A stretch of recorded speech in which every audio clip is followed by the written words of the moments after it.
Hansi, Yeah. welcome to your own podcast. Thank you. Thank you for having me. It was very spontaneous. True. It came like this when you invited me on your podcast. I was like, yeah, let's interview you the next time, and then you took that right away. Yeah. Just like, it's such a great idea. Actually, I already had this on my mind. So you just jumped right on that same thought. Yeah. And I love to make things happen. So why not? And how does it feel to sit on that side? I'm a little bit more nervous than compared to sitting over there. But I think, it's also just fair that people get to know me a little bit more. And I mean, I, of course, interview amazing people, but I also see this based on the DMs and also the comments that people want to know what I'm actually building. So I'm very excited to share more about this today. I think it's a brilliant idea. People definitely want to know who you are. What's your story?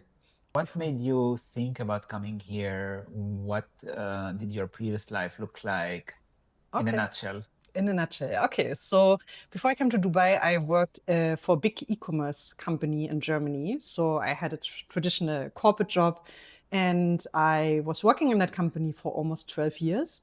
So I started directly after university with my first entry-level job, and then was climbing the career ladder until I became a project manager, then a team lead, and then head of program management, which was a very exciting job. So I love to plan and organize and talking to people. So that's what I did in terms of corporate job before.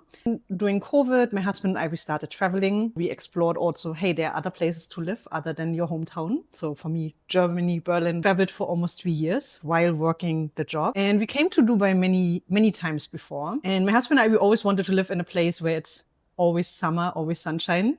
And Dubai is such a great example for that. Yeah, I always loved the energy here in Dubai. And then eventually we kind of decided to find a new home base, which is outside of Germany. And then, Before you come to that, I have a very spontaneous question. okay. It's about travel, so obviously I have to react. Mhm.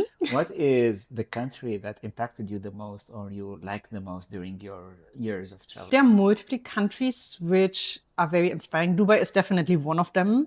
For the reason we are here today is because of its, I mean, not only the sunshine, but also the type of people, energy here in the city, and the great people who are always like want to build stuff. That's a kind of very contentious energy, which I feel very much towards. So there is always something happening here, and in a very positive way. In terms of other countries, so we have been to Southeast Asia, Thailand, Bali, which are great places, especially as a digital nomad. But I also realized this is not a place where I want to permanently live. Like, this is a great place to go and maybe work remote for, like a certain period of time, especially if there's not a rain season. But it wasn't like for us, like the place where we permanently want to kind of settle down and, like have our own life. All right. Makes sense. Yeah. And then you said you discovered great things here, interesting things that made the decision a bit easier to come up here and to settle down here. Yes. And now I think you've been here for a year and a half, Yeah, more or less. yeah, exactly. What are you building? Tell us, what are you trying to do here? Started when I came to Dubai with building a community. This is also something I've done in my corporate job before. Like, I always liked bringing people together and, when we meet, not just having small talk, which is of course nice to get to know people, but also talking about similar interest. And I was going to Meetup back at that time. That was the only platform I knew for events. And I couldn't really find like events which I felt excited about. Those were either like traditional networking, business networking events or yoga events. Like, those were the kind of two extremes which I saw, and none of them were like, oh, I definitely want to go there. So I realized I need to create that space myself. So I founded my own community and started building. And then eventually it converted into a book club, which I'm still running until today. And I realized when you are kind of setting events, you're attracting some very interesting people. And that's what I actually did with the book club. So that's how I started. We had them, some renovation projects ongoing. So I was kind of relatively busy with that one as well. And now, since the end of last year, I started then content creation, something I always wanted to do.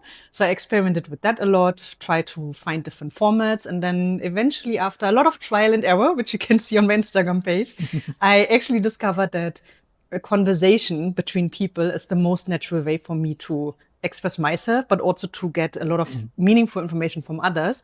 So that was where kind of like, let's do a podcast. And that was how the idea was born. I really love and value how you started actively looking for events and communities here when you moved in here first. I think that's how we met in the first place. It was at one of these events. I remember you had a book as a discussion opener. Atomic Habits, yes. I really loved that technique actually, and it's easier to connect with people when you have something that either catches attention or could generate discussions, right? Absolutely. And I have to be very honest, that was as the Creators HQ event at the open house. It was a kind of coincidence because I knew I wanted to arrive early. That's me being very German. I wanted to arrive early, and I knew if I have time, I would read the book because that was the book we were discussing at that time in the book club. And then accidentally, like almost everyone was like, oh, that's a great book. And then this kind of naturally started the conversation between us, but also between many other people I met on that day. So life hack, if you go to an event and you don't know how to break the ice, just carry a book or something interesting with you, which people can point out. Amazing. And according to your experience, when you started reaching out to communities here and event organizers, shows, could you explain a little bit on that? Like, how did you find them? You mentioned a couple of platforms. What are the events or the communities or the ecosystems that stayed the most in your mind? So I started with Meetup because that is a platform which I knew still back in the days from Germany. Yeah. So that's where I also then created my own organizer account and started hosting my own events. In terms of other events, which mainly happened then through people which I met at my own events. So they recommended then. So one of the events I remember is Women's Choice here in Dubai. So they have, back in the time, they had regular events with panel discussions. So that was a very interesting format. I met a lot of my now friends at those events. That was a great starting point. I also have to say that I then dialed down a little bit on the events itself because of, let's say, renovation work. And then I tried a lot of things. So I then kind of was more isolated. And then in the end of the year, I was kind of ready to put myself out there again. And then I mainly looked for communities which are also connected to, like, say, Dubai government programs, because I also realized there is a lot of great support the Dubai government is providing. And unless you're actively searching for them, you might not really come across them. But when I started looking into it, I discovered so many. And then I started joining them. And the first one was the Creators HQ, which I found, which was then content creation, which was one of the things I wanted to improve on. So, and from there, it's interesting, like the moment you have a step into one of those events, you meet people there who then recommend you to other events. And then you told me about the Founders HQ. I was like, there's more and there's more. And it doesn't really end. So it's right now there is like this overwhelmingly amount of programs, and you kind of still need to navigate a little bit what is relevant for you. Yeah, once you're kind of setting the first step, you meet great people who would then also happily refer you to other programs which are relevant. I totally agree, especially that I think programs and the ecosystem of entrepreneurs here or content creators or communities in general, these things are very scattered in the UAE and especially in Dubai. And I like how you navigated your way to find the ones you resonated with the most. So you mentioned Creators HQ, which is a community. It's a government initiative to bring content creators together. There is Dubai Founders HQ, which is also a government initiative to bring entrepreneurs around a viable, lively community. Are there any other programs that you recommend or from which you learned a lot? That's a great question. And that is exactly why this podcast exists, because I didn't know, or I still don't really know. And I also realized that I'm personally very curious about this. As I'm not part of those programs myself, I wanted to invite people who are part of this program and can then talk about them. So same as you're talking about now, Founders HQ and how it impacted your journey. There are many other, depending on your industry and depending on your focus, other programs. And that's why I thought, the podcast is a great idea for me to host those people, to share this, and then we can share this further into the world. I love it. Or what helped you grow? I mean, you are now part of many communities. You got many ideas to work on. How did they help you grow in your own projects, whether it's the book club or the podcast or anything else? I think for the book club specifically, start building those long-lasting relationships early on. So most of the people who joined this book club are still like with me because we have this regular touch points. So they help me grow in the sense of being connected to like-minded people. So you're actually becoming friends.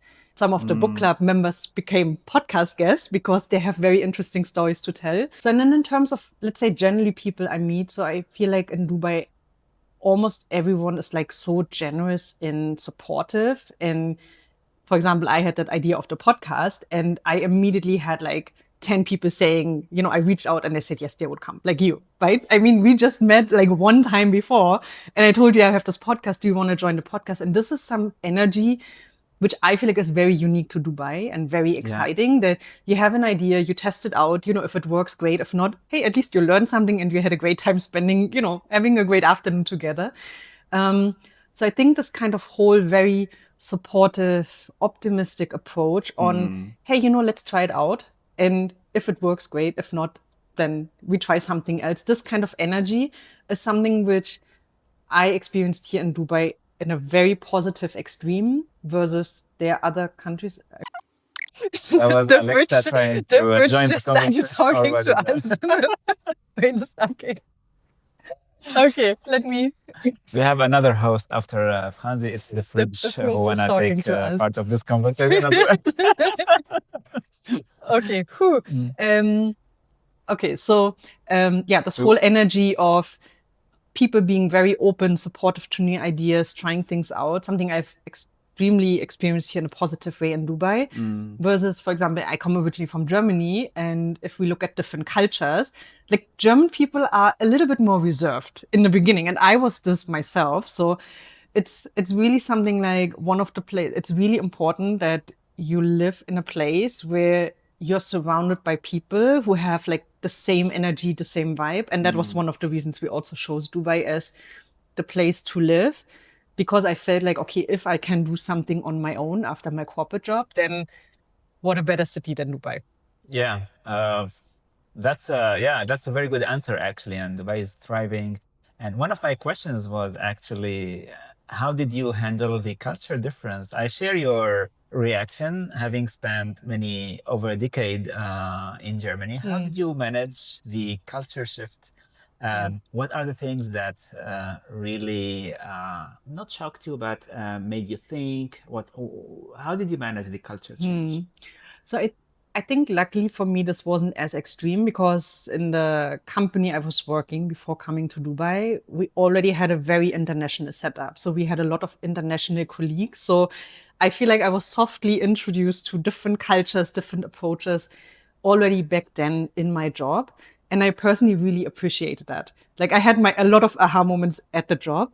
When it comes here to Dubai, I think the one thing now retrospectively which shocked me the most or which surprised me the most is, let's say in Germany, if you have a contract, like we don't need to even like each other on a personal level. Like if you have a service to offer and I want that, I pay you the money, you get it done. And, you know, we are both happy afterwards. And then we both part our ways. Versus here in Dubai, it seems like, and that's also written in many books or in the world, like it's very relationship oriented, and building a relationship with the person you're doing business with is very crucial. And while I theoretically understood that, and I feel like I'm generally very nice to people, that this could be to an extent maybe even misunderstood and misused in the sense of like, oh yeah, she's nice, so you know we can play around, whatever.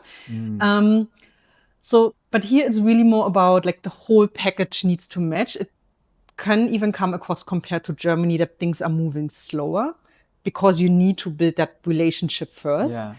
But on the other hand, and that's what I experienced with some of the business relationships I had now, is now they're lasting even longer because you have made that investment in the beginning. It's not like, oh, we have a deal done and we go somewhere else, but it's like, you know, we have done business once. So there is a chance we will do business forever. Or if there is no business between us, then if we are in good position or good relationship with each other, that we refer each other when we see another opportunity. So it's a little bit more upfront investment, which can feel you're slowing down in the beginning if you want to move fast. There is a great book, by the way, which we read as part of the book club, which is called The Culture Map. And we were reading this just like a few weeks ago. And I think that book really summarizes my experience even here coming to Dubai also perfectly. Like if I would have read this book before coming to Dubai, I think I would have maybe, learned this a little faster. So that's definitely a book I would recommend everyone to read who is new to this kind of multicultural concept, to understand how different cultures just interact with each other, and that it's not always have to be transactional and fast, which is more like the German way, but more relationship oriented, which is more the, UAE, but also a lot of other Asian countries, which prefer this way of working with each other. And we will add the link to this book later on Absolutely. in the description section Yes. of the podcast, right? Yes. Awesome. You started this podcast, Dubai Builders. What made you do it in the first place? Why? How did you get the idea? How did this thing start? I mentioned I was very curious about those different programs, which I only discovered one by one. It's like, oh, there's this Creators HQ, Founders HQ. And then I started, okay, what's the bigger picture? That's me being maybe a project/program manager. I always want to understand, like, how does this whole thing look like? That's where I looked into these different programs. And I was like, there is no way I'm becoming the expert of this because I cannot become part of all of this myself. However, I'm still curious and I love talking to people.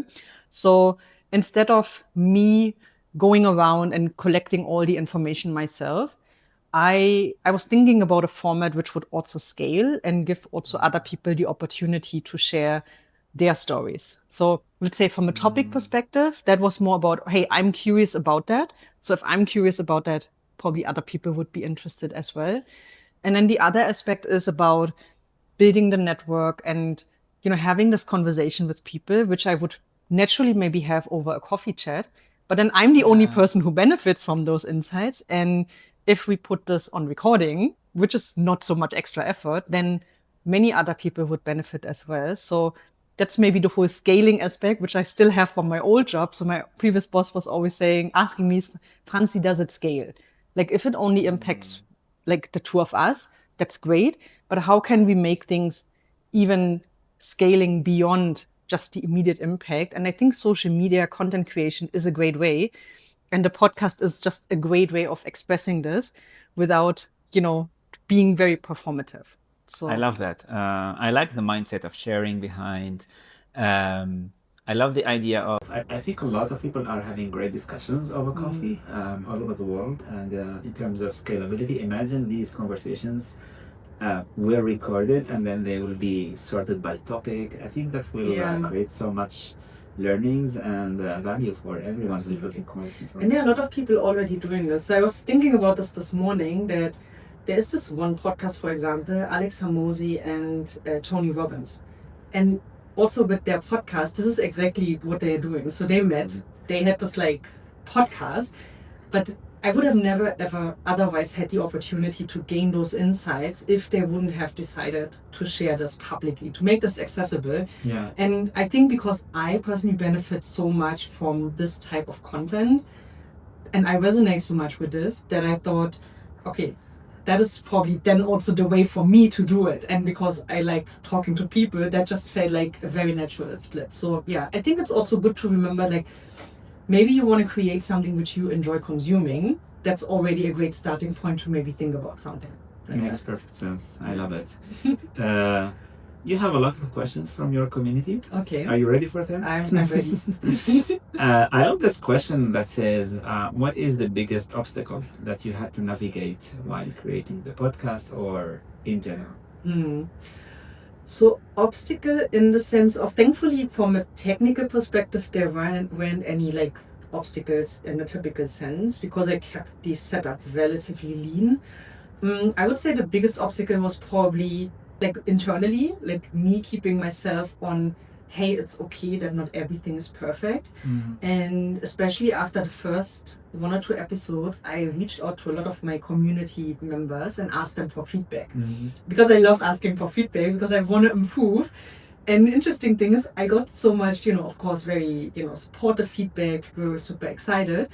And there were also like a lot of people who shared with me like what I could actually improve, which I was of course also looking for. Okay, how do I separate from what do I want to implement right now in the very early stages versus what can be upgraded later. And I think making this internal decision on feedback is great. But also then basically separating on I intentionally don't want to improve everything at once, because that has historically led to me on doing nothing. Like it actually has stopped me from doing, and I wanted to make sure that I keep the momentum and that I iterate, 1% at a time, as we have from Atomic Habits, the whole mindset of, you don't need to have a perfect setup from day one, and this podcast is here to stay. So we're not stopping after episode 10, but if we have, 100, and if we see that there is really like an impact, then I, of course, will also upgrade my setup. But right now is not the time to do that, in order to keep the momentum running and to make sure that the conversations are valuable and important. Yeah, I think this is the lean way of doing things. Like keep it agile, keep it flexible. Just start, don't overcomplicate things. So basically, biggest obstacle was myself. To kind of like, how do I make sure I keep running while improving and not stopping because I think I might need something, which I think many builders can probably relate to. I can resonate a lot with that. It's not very common, or it's not very known, but most founders, they don't know it, but most founders are the bottleneck of their own businesses. So yeah, I can totally relate to that. I have a confession. Honestly, didn't know that people actually lived in Burj Khalifa until I met you. So, question for the What community. else do you thought would be in the building? I had no idea. Maybe businesses, hotel. I had no idea. People look from Burj Khalifa from the outside, and when I met you, I got to know that people can actually live here. So how does it feel to live here? How does life look like here? So it's awesome. Otherwise, you wouldn't have bought that place. So I can really say it's our dream apartment. So we have looked at many apartments in downtown. So for us, it was very clear we want to live in downtown. That was something me and my husband immediately like, we want to stay here. We looked at all the buildings around Burj Khalifa until actually something my husband said a couple of years ago came back to my mind, because he said when we watched Mission Impossible, one day he wants to live in Burj Khalifa. And I reminded him of that. And then we started looking into, hey, can you actually live inside Burj Khalifa? Which you can. So if you go on Property Finder or anything. And then we looked into the options. And of course, the higher the floor you go, the sky is the limit in terms of pricing and size. But they are also, let's say, reasonably priced apartments. Of course, everyone has a different budget. But it's great from, we love it from the layout, from the light perspective, and also the overall service. So there is a high level of service attendance here from the concierge team. There are days, I have a confession to make, there are days where we don't leave the building because we have everything here. We have our apartment, we have the gym downstairs, you get everything delivered. We have direct access to Dubai Mall. So I can say that this is our dream apartment. Awesome. And now it's a podcast studio as well. Yeah. ROI is following, right? Cool. Yeah, that's very interesting. I want to move forward with the questions. Yes. And a popular question is, what are you secretly hoping for one day, like in the future? For the podcast? Or let's answer it for the podcast and level like in general.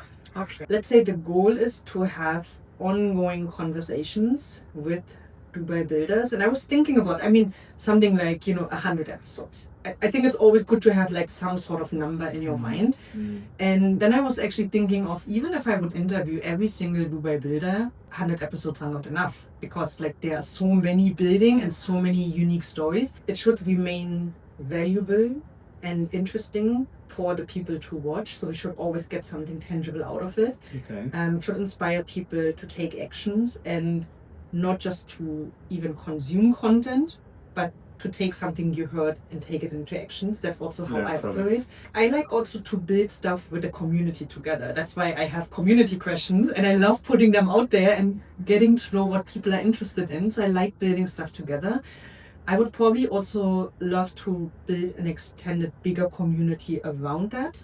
Not in competition with existing formats, but more like additional spaces where builders can come together. Okay. So I'm exploring this. And then in terms of generally life, That's a very great question. I would love to have an answer for that. So I'm currently living my dream. So now that reminds me of I should probably dream bigger. I think in general, like having an impact into the Dubai community, but also contributing to the goals the government has, that feels something very meaningful. If that means I have my own company one day or I operate more on a freelancer basis, that I would leave completely open. That's also how most of my career steps in the past have evolved. So I'm open to whatever is needed. I love it. I think this goes straight into the next and last question for this podcast. What are you looking forward to in the second season of your Dubai Builders podcast?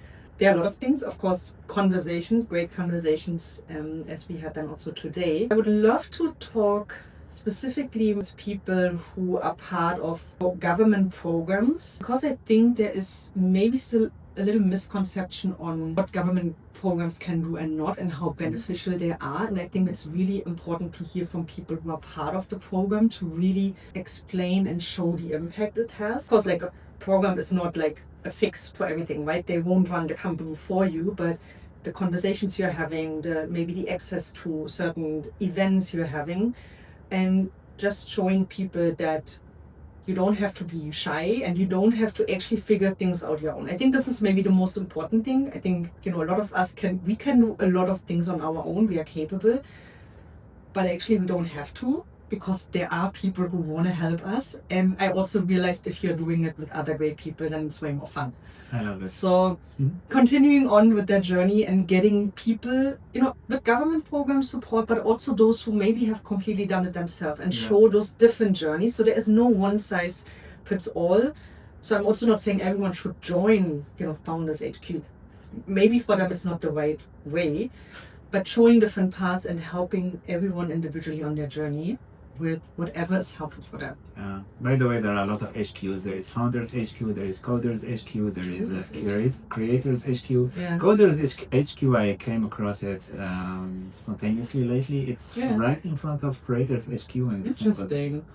Yeah, I mean, there are also other programs. There are also a lot of private communities. If you're especially on Instagram, there are a lot of people who have their own communities with their own specific niche, and I think it's just important to highlight those different ways and find the right spot for you. There is no one size fits all. That's probably the best learning at all. There is no one way of doing things. Great, amazing. Yeah. Look, it's been a pleasure and an honor being your podcast guest and podcast host. Yeah. Thank you so much. You did fantastic. I hope so. I love the discussion. I learned a lot from you, and let's have this high five to end the podcast as you. And with that, we are closing season 1. Yeah.